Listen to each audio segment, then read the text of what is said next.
আল্লাহর কাছে। এরপরে আমরা কিসের থেকে পানাহা চাচ্ছি? আল্লাহর কাছে এরপরে আমরা পানাহা চাচ্ছি, আল্লাহ আমাদের পানাহা দিন এমন দোয়ার থেকে যে দোয়া কবুল করা হয় না, যে দোয়া আল্লাহ আপনি শোনেন না। এখন এমন দোয়া কি? আমরা তো জানি আমরা দোয়া করলেই আল্লাহ দিয়ে দিবেন।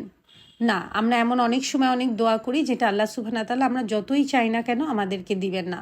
সর্বপ্রথম এমন দোয়া আল্লাহ সুবহানাহু ওয়া তাআলা কবুল করবেন না যে দোয়ায় আমরা অন্য কারো ক্ষতি চাই।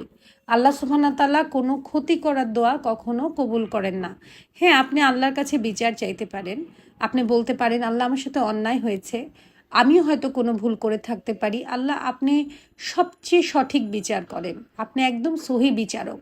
আপনি চেয়ে সুষ্ঠু বিচার কেউ করে না। আল্লাহ সুবহানাহু ওয়া তাআলা আমি আপনার হাতে ছেড়েছি, আপনি আমার এটার বিচার করে দিন। যেটা ঠিক হয় আল্লাহ সেটাই বিচার করে দিন। আর আমার যদি কোনো ভুল হয়ে থাকে আমাকে তার জন্য ক্ষমা করে দিন। এটা হলো ঠিক দোয়া